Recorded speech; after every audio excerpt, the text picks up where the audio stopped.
Hi guys, there is only a few days left to Christmas. I know it's too late for this year, but if it's not for this year, maybe you can keep this idea for next year for a kind of inspiring. All right. So in our kitchen, we get quite busy towards the Christmas. I get that every pastry kitchen is the same, and the most of these orders comes from the corporate clients. Corporate clients means they order things in numbers. So if you get orders in numbers, that means that every second is count. So if you fiddle with something for a minute, let's say, and you're doing maybe 100 pieces and you're losing about 2 hours. Imagine that every centerpiece has got so many steps, and then if you fiddle with everything and how much time you lose, sometimes you lose days. Okay, that means that every centerpiece has to be done in very sort of like practicality. It has to be economical, it has to be transportable, and must have still that the impressiveness. So after all, we're talking about the showpiece, and every piece must have the show factor. So it must have a kind of wow effect. Okay, one of our clients orders from us every year for their VIP guests, and every year we do something else for them. And they have a sort of like mediocre budget, but they want to have still something quite interesting. And then we also try our best to make them something very nice, and then as much as we can do. So this year, what you see on this table, this is the order.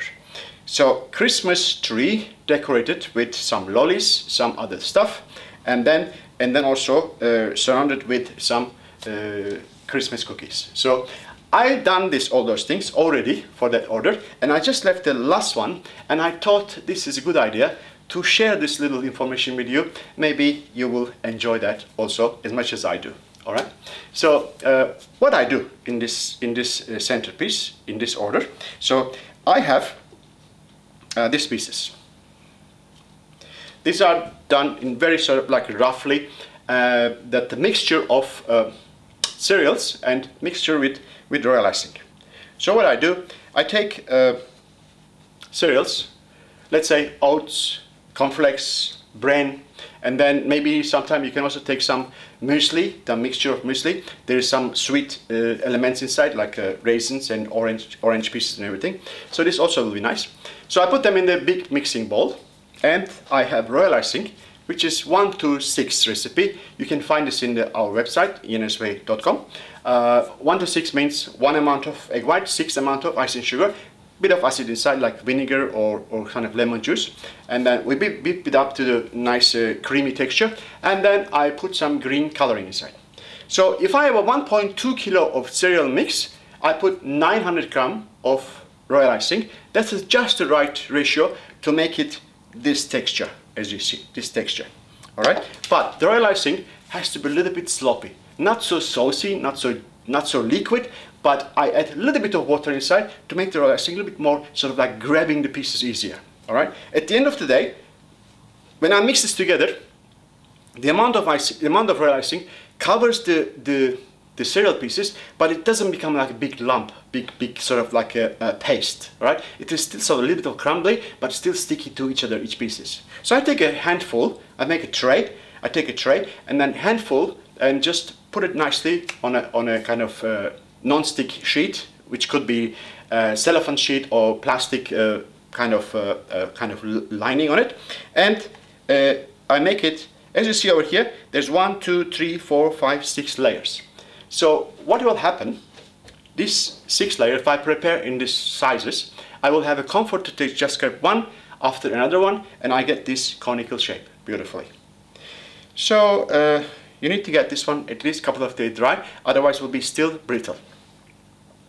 Then, how I stick them together, if I use the royal icing, green royal icing, what's remaining, it will be maybe sometimes slightly going sort of sideways. You will have problem with after the third, after the fourth, you have to just keep on pushing back to the right position. So that's why I use some chocolate in the middle. Chocolate setting quickly, and then very nicely, it doesn't move at all after that. So I just take a generous amount of chocolate in the middle, put it in the other one, the back of that, and then stick together, second, third, fourth, and continue till it's finished. Then it's standing, it doesn't move at all. So what I do, I see from side a little bit of chocolate, either white or dark, doesn't matter. So I take the green royal icing, just pipe around and then mixing together, and then make sure I don't see the chocolate anymore. So what I do next, I have this, what do you call, this plastic necklace. So cannot eat, it's plastic. But it is 80 centimeter. So no one I can think of that they can put in the mouth and accidentally can eat this. So that's why it's okay. I mean, I don't like using too much of non-food on the decorations like this, but it is okay if you're responsible and do the right thing. And then don't put this one inside the mixture, just put outside like that. Just go around like that, and it is going to give a nice effect. So just around like that. And just put it like that. It's finished. You don't have to really worry about the gluing even the end bit. All right. So then I take some white, newly, freshly whipped royal icing. It has to be stiff, otherwise it will be also sloppy. It's going everything down. So I just make a little bit on top here, and I have my yellow star out of rolling fondant. Just put it on. It will stay. All right. Then what I do, I just take like. Not on top of this the plastic stuff. I don't want too much mixing, so just put it over here like this, a little bit, and a little bit here, a little bit there, a little bit there, and there. Not sort of like randomly, not so regularly, not so symmetrical. All right, just go around.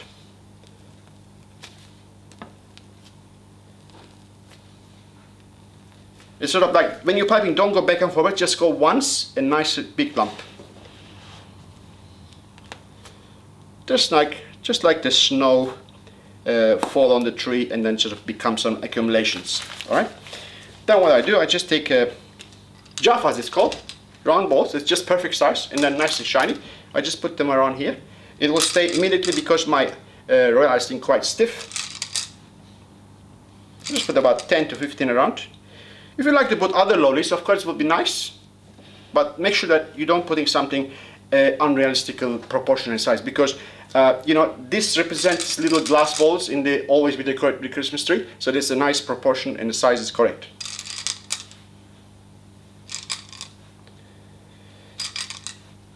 Couple of them like this, maybe a few more. You have to know where you stop, don't overload everything.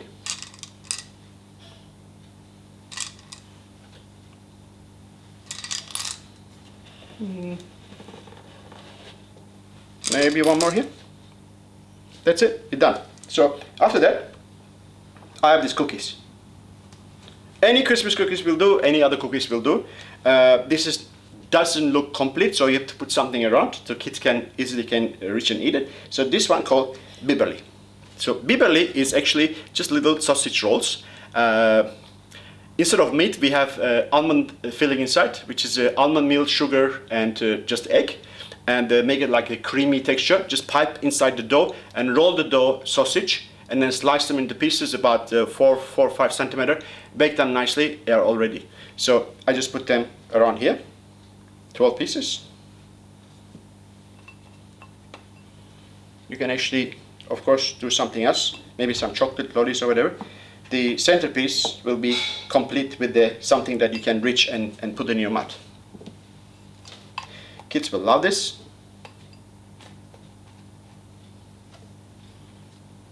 That's it.